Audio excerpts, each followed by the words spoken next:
శ్రీ గురుభ్యో నమ. శ్రీమతే రామానుజాయ నమ. జై శ్రీకృష్ణ.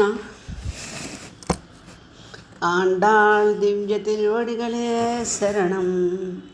నీలాతుంగస్తనగిరితటీ సుప్తముద్భోజ్య కృష్ణం పారాజ్యం స్వం శృతిశతశిరసిద్ధమధ్యాపయంతి స్వోచ్ఛిష్టాయా సజనిగళితం యా బలాత్కృత్య భుంక్తే గోదా తస్యై నమిదమిదం భూయ ఏవాస్తు భూయః. ప్రియ భగవద్బంధువులారా, ధనుర్మాస వ్రతంలో నిన్న 7వ పాసురం, దాని అర్థానుసంధానం. ముందుగా పాసుర విన్నపం. కీసుకీసిన్యంగుమానై చాత్తన్ కలందు పేసిన పేచ్చర్వం కేట్టిలయ్యో పే పెண்ணే காசும் பிறப்பும் கலகலப்பக்கை பேத்து வாசனதல் குழல் ஆயச்சியர் மத்தினால் ஓசைப்படுத்த தைரரவம் கேட்டிலையோ நாயகப் பெம்மின்னாய் நாராயணன் மூர்த்தி கேசவனை பாடவும் நீ கேட்டே கிடத்தியோ தேசமுடையாய் తిరవు ఏలో రంబావాయ్. ఈరోజు గోదామ్మవారు 7వ పాసురంలో ఒక గోపికను మేల్కొల్పుతూ ఆమెకు ఈ ప్రకృతితో సంబంధాన్ని తెలియజేస్తూ ఈ విధంగా చెప్తున్నారు. కీచు కీచుమని భరద్వాజ పక్షులు అంతటా కలిసి పలికిన పలుకుల ధ్వని వినలేదా?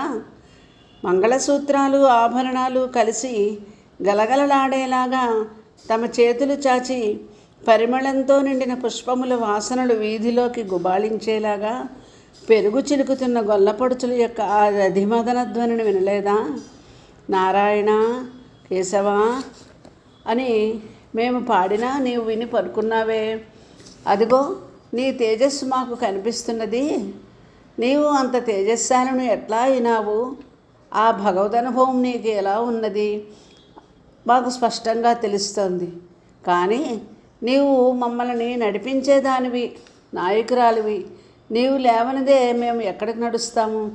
లేచిరావమ్మా, తలుపు తెరు అంటున్నారు. ఈ పాసురంలో కూడా శ్రవణ భక్తిని గురించి చెప్తున్నారు. 6వ పాసురంలో కూడా పక్షుల కిలకలారావాలు, విష్ణువాలయంలో హరిహరి శబ్దాలు, పాంచజన్య శంఖధ్వానాలు, వాటన్నిటినీ చెప్తూ శ్రవణం గురించి చెప్పారు. శ్రవణ భక్తి ఇక్కడ కూడా శ్రవణ భక్తే. నిన్న పక్షులు, ఈనాటి పక్షులు భరద్వాజ పక్షులు. ఇవి చాలా మధురమైన గానం చేయగల పక్షులు. వెనుకటి దానిలో కేవలం వేదము, ఈనాడు గానము. అందుచేత చక్కని మాధుర్యంతో నిండినటువంటి మహాభక్తుల గానం వినలేదా? విని లేవవా? వేదమును వినటం కాదు, మహాభక్తుల గానమును వినాలి. అంతేకాదు, అది ఒక్కొక్కరు పలికిన పలుకులు, ఇది అందరూ కలిసిన పలికిన పలుకులు. ఆళ్వార్లని మహాభక్తులు ఉన్నారు. వారందరూ తమంతట తాము పలకక భగవదనుభవము భగవానుడు కలిగిస్తే ఆనందించి అందరూ ఒకే మాదిరిగా కలిసి పలికిన పలుకులు ఇవి. ద్రావిడ భాషలో ఉన్న మధురమైన భగవదనుభవజనితమైన ఆనందాన్ని ఆవిష్కరించిన మహాపురుషులైన ఆళ్వార్ల పాటలు విన్నా లేవవా? అవి వినాలి.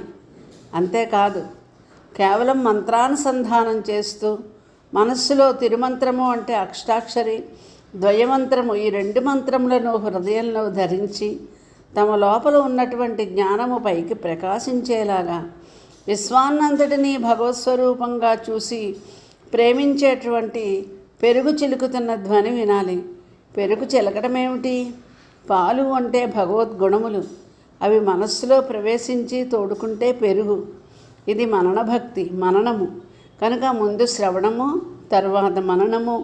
దానిచేత వచ్చినటువంటి ఏ వెన్న ఉన్నదో అది క్షణకాలము స్వామి యొక్క ఎడబాటు కలిగితే కరిగిపోయే వెన్న. అది వెన్న భగవానునికి ఇష్టము. ఆ వెన్న తీయాలి, దానిని మథనం చేయాలి. ఆ మథనం చేసే పడతులే మహాగుణ అనుభవము కలిగిన మహాయోగులు. అటువంటి వారు చేసే గుణకీర్తనం వినలేదా? అందుచేత వినవలసిందేమిటి? వేదశ్రవణం చేయాలి, మంత్రశ్రవణం చేయాలి. అంతేకాదు కేవలము మహాపురుషులైన భక్తులు పాడిన పాటలు వినాలి. ఆ పాటలే కాదు, వాటిని అనుభవించి హృదయం పండి స్వామి ఎడబాటును ఓర్చలేని మెత్తని మనస్సును కలిగిన మహాపురుషుల యొక్క సన్నిధానంలో వారి మాటలు వినాలి. ఇవి వింటే మనకి భగవద్ ఆభిముఖ్యం కలుగుతుంది. విని పడుకున్నావా? విని పడుకోకూడదు. విని లేచి వెలికి వచ్చి మా అందరినీ ముందుకు నడిపించాలి. ఈ భగవద్ అనుభవం నీ కొరకు కాదు, అందరికీ పంచాలి. అటువంటి నాయకురాలివై ఉండి నీవు వినే పడుకుంటావా? అదిగో నీ లోపల ఆ భగవద్ అనుభవంతో కలిగిన తేజస్సు కనిపిస్తోంది మాకు. లేచిరావమ్మా అని ఈనాటి పిల్లని తమను నడిపించవలసిందిగా ప్రార్థించారు. స్వస్తి.